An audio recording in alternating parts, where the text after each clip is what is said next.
नमस्कार दोस्तों। हिमालय की बर्फीली चोटियाँ जहाँ एक ओर शांत और स्थिरता का प्रतीक मानी जाती हैं, वहीं दूसरी ओर उन्हीं चोटियों के पीछे एक खामोश लेकिन बेहद खतरनाक तैयारी चल रही है। चीन की वह रणनीति जो भारत को हर दिशा से घेरने की कोशिश में लगी है। ऊपर से शांत दिखने वाली सीमाओं के भीतर airbase, bunker, missile launch system और ऐसे गांव बन रहे हैं जो कागजों में तो नागरिक बस्तियां हैं, लेकिन हकीकत में ये युद्ध के मोहरे हैं। क्या चीन सिर्फ अपनी रक्षा कर रहा है या वह एक अघोषित युद्ध की जमीन तैयार कर रहा है? क्या बातचीत और समझौते के पीछे वह अपने सैनिक इरादों को छुपा रहा है? आज जब हम सैटेलाइट तस्वीरों और खुफिया रिपोर्ट्स पर नज़र डालते हैं तो साफ दिखता है कि हिमालय के पीछे सिर्फ बर्फ़ नहीं बल्कि एक सुलगती हुई युद्ध नीति छिपी है, और उसका लक्ष्य है भारत। भारत चीन सीमा पर जो टकराव हमें आज दिखाई देता है वह केवल दो देशों के बीच भू राजनीतिक तनाव नहीं बल्कि एक गहरी सैन्य रणनीति का परिणाम है, जिसे चीन ने वर्षों से योजनाबद्ध तरीके से खड़ा किया है। इस पूरे सैन्य अभियान की कमान संभाल रहा है चीन का सबसे शक्तिशाली सैन्य ढांचा वेस्टर्न थिएटर कमांड।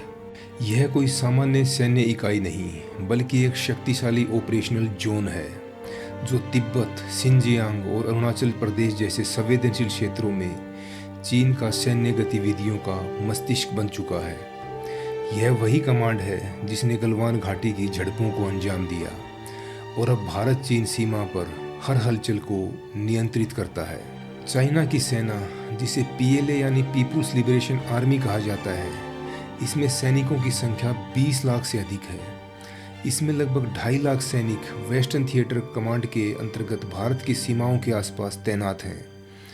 इनमें से हजारों जवान ऐसे हैं जो विशेष रूप से हिमालय जैसे हाई अल्टीट्यूड पर युद्ध की ट्रेनिंग ले चुके हैं और जो laser guided rifles, night vision, drone surveillance और सैटेलाइट नेविगेशन सिस्टम जैसे आधुनिक हथियारों से लैस हैं। वेस्टर्न थिएटर कमांड सिर्फ एक सैन्य संरचना नहीं बल्कि चीन की उस चुपचाप चल रही साजिश का संचालन केंद्र है जिसका अंतिम लक्ष्य भारत की सामरिक संतुलन को तोड़ना है। चीन ने एक ऐसा सैन्य शहर तैयार किया है जो आकार में अमेरिका के पेंटागन से भी बड़ा है और जिसे पीएलए का नर्व सेंटर माना जा रहा है। यह हाईटेक सिटी पूरी तरह से AI, cyber warfare, satellite tracking और ड्रोन ऑपरेशन से लैस है। यहाँ DF-17 हाइपरसोनिक मिसाइल से लेकर HQ-19 interceptor system, laser guided artillery और क्वांटम कम्युनिकेशन जैसी उन्नत तकनीकी मौजूद है। सैटेलाइट इमेजेस से पता चला है कि यह शहर 10 वर्ग किलोमीटर से भी अधिक में फैला हुआ है, जिसके अंदर सैकड़ों बंकर, भूमिगत टनल, मिसाइल साइलो और यूएवी कंट्रोल स्टेशन मौजूद हैं।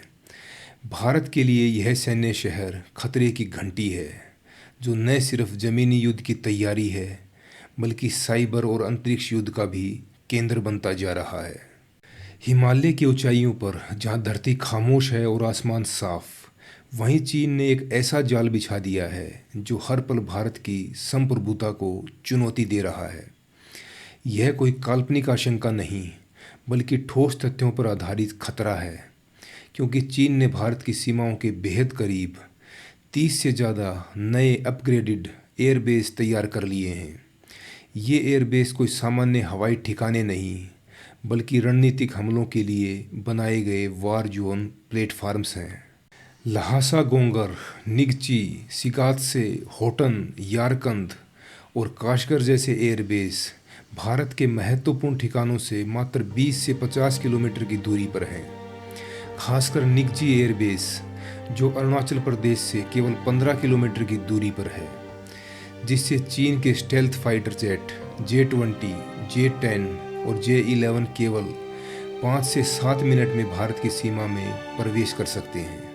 चीन ने इन एयरबेस को इतनी ऊंचाई पर तैनात किया है कि वहां से वो भारतीय सेना की मूवमेंट पर हर पल नज़र रखता है। जब दुश्मन की ताकत इतनी पास हो और प्रतिक्रिया का समय इतना कम, तब युद्ध की तैयारी महज विकल्प नहीं बल्कि आवश्यकता बन जाती है। और चीन यह खेल पहले ही शुरू कर चुका है। चीन की सैन्य रणनीति अब केवल हवा में मंडराते लड़ाकू विमानों तक सीमित नहीं है, बल्कि जमीन पर भी उसने ऐसा जाल बिछा दिया है जो किसी भी युद्ध की नींव बन सकता है। पीएलए ने भारत से लगती सीमा पर 20,000 किलोमीटर से भी अधिक लंबी सड़कों का निर्माण कर लिया है, जिससे अब वह भारी हथियारों, सैनिकों और रसद सामग्री को तिब्बत के ऊंचे दुर्गम इलाकों तक कुछ ही घंटों में पहुंचा सकता है। सबसे खतरनाक तैयारी है पेंगोंग झील पर बना 400 मीटर लंबा पुल, जो चीन को दोनों दिशाओं से भारतीय सेना को घेरने की रणनीतिक शक्ति देता है। इसके साथ ही G219 हाईवे और G695 प्रोजेक्ट पर तेजी से काम हो रहा है, जिससे चीन 2035 तक भारत की सीमा के हर महत्वपूर्ण मोर्चे पर बिजली की गति से पहुंच सकेगा। ये निर्माण कार्य चीन के शांत चेहरे के पीछे छिपी आक्रामक मंशा की सबसे स्पष्ट झलक है। तिब्बत की ऊंचाइयों पर फैले वीरान और शांत नजर आने वाले इलाकों में चीन ने एक ऐसा खेल रचा है जिसे देख पाना सामान्य निगाहों से संभव नहीं है। वहां चीन ने 2017 से अब तक चुपचाप 628 से अधिक डिफेंस विलेजेस यानी सैनिक गांव तिब्बत भारत सीमा के बेहद करीब बसाए हैं। देखने में ये गांव बिल्कुल आम नागरिक बस्तियों जैसे लगते हैं। कुछ घर, सड़कें, झंडे और खेती के छोटे प्रयास, लेकिन हकीकत में ये गांव पीएलए के बंकर, चौकियां, हथियार डिपो और रडार स्टेशनों से भरे हुए हैं। रोटोंग, युलुंग और नग्गारी जैसे संवेदनशील इलाकों में पीएलए सैनिक स्थानीय नागरिक बन के रह रहे हैं, ताकि चीन अंतर्राष्ट्रीय मंच पर यह दिखा सके कि वह ग्रामीण विकास कर रहा है। लेकिन यह सब सिविल मिलिट्री इंटीग्रेशन की चालाक नीति का हिस्सा है। विकास की आड़ में युद्ध की तैयारी। कई गांवों में missile tunnel, artillery firing point और कम्युनिकेशन बेस तक छिपा कर रखे गए हैं। जब युद्ध का बिगुल बजेगा तो ये शांत दिखने वाले गांव सबसे पहले आग उगलेंगे। भारत चीन सीमा पर अब सिर्फ बर्फ की चट्टानें नहीं हैं, वहाँ तैनात हैं वो घातक मिसाइलें जो किसी भी क्षण तबाही बरपा सकती हैं। पीएलए ने एलएसी के बेहद करीब DF-21, DF-26 और HQ-9 जैसे अत्याधुनिक मिसाइल सिस्टम तैनात किए हैं, जो चीन की आक्रामक मंशा का खुला ऐलान है। DF-21 एक मीडियम रेंज बैलिस्टिक मिसाइल है, जिसकी रेंज 1800 से 2500 किलोमीटर तक है, यानी भारत के लगभग सभी प्रमुख शहर इसकी जद में हैं। वहीं DF-26 तो गुआम किलर के नाम से जाना जाता है और इसकी रेंज इतनी लंबी है कि दक्षिण भारत तक भी निशाना बनाया जा सकता है। सिर्फ हमला नहीं, HQ-9 जैसे अत्याधुनिक surface to air missile system Arunachal Pradesh के बेहद करीब लगाए गए हैं, ताकि भारतीय वायुसेना के जेट्स को रोका जा सके। चीन की ये तैनाती अब केवल डराने की कोशिश नहीं है, ये सीधा संकेत है कि वह हर हाल में दबदबा चाहता है, चाहे इसके लिए उसे युद्ध की राह क्यों न चुननी पड़े। अब जंग सिर्फ बंदूकों से नहीं, निगरानी और डेटा की रफ्तार से जीती जाती है, और इसी को लेकर चीन ने अपनाई है अपनी नई रणनीति, अनमैन्ड एरियल सुपीरियरिटी। भारत से सटी सीमाओं पर पीएलए ने तैनात किए हैं WZ-7, CH-4, BZK-005 जैसे खतरनाक हाई अल्टीट्यूड अटैकिंग ड्रोन, जो 10,000 मीटर की ऊंचाई से लगातार भारतीय सेना की गतिविधियों की जासूसी कर रहे हैं। ये ड्रोन न सिर्फ लाइव वीडियो और डेटा सीधे पीएलए हेडक्वार्टर भेजते हैं, बल्कि चीन के बीडोउ नेविगेशन सिस्टम के जरिए इतनी सटीकता से ऑपरेट होते हैं कि अब इनकी निगरानी जीपीएस से भी कहीं तेज हो गई है।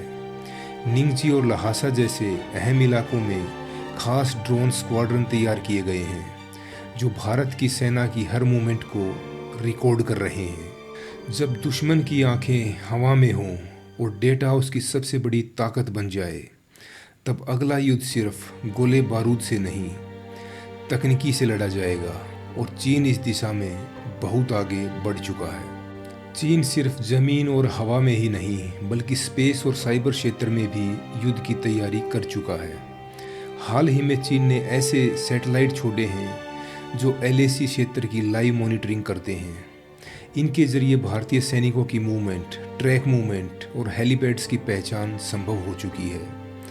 चीन ने तिब्बत क्षेत्र में एंटी सैटेलाइट लेजर सिस्टम भी स्थापित किया है जो भारत के सैटेलाइट को ब्लाइंड कर सकता है। लद्दाख के देपसांग, गालवान और पेंगोंग में अब भी चीन ने 50,000 से ज़्यादा सैनिकों की तैनाती बनाए रखी है।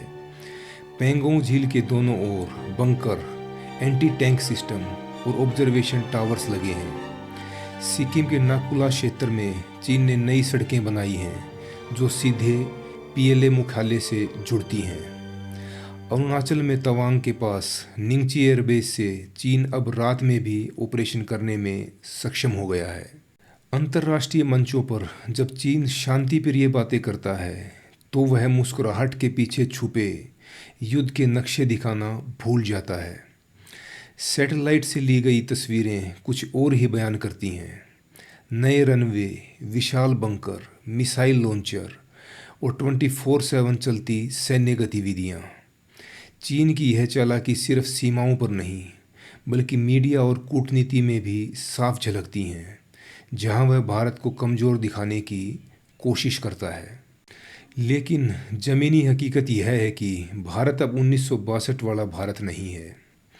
भारतीय सेना आज मिरर डिप्लॉयमेंट की रणनीति अपना चुकी है, जहां हर चीनी चाल का जवाब उसी तीव्रता से दिया जाता है।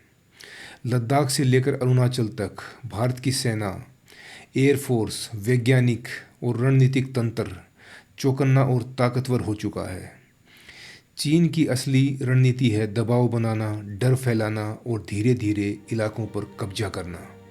लेकिन अब यह संभव नहीं, क्योंकि भारत केवल जवाब नहीं देता बल्कि ज़रूरत पड़े तो दुश्मन की आंखों में आंखें डालकर उसे पीछे धकेलने की क्षमता भी रखता है। यह एक नया भारत है, सजग, सक्षम और निर्णायक। दोस्तों, अब तक आपने जाना कि चीन कैसे भारत के खिलाफ चुपचाप सैन्य जाल बुन रहा है, लेकिन कहानी यहीं ख़त्म नहीं होती। अगले पार्ट में हम बताएंगे कि भारतीय सेना और सरकार कैसे हर चाल का जवाब देने के लिए कमर कस चुकी है, रणनीति, ताकत और आत्मविश्वास के साथ। तो जुड़े रहिए, क्योंकि असली मुकाबला अभी बाकी है। धन्यवाद। जय हिंद, जय भारत।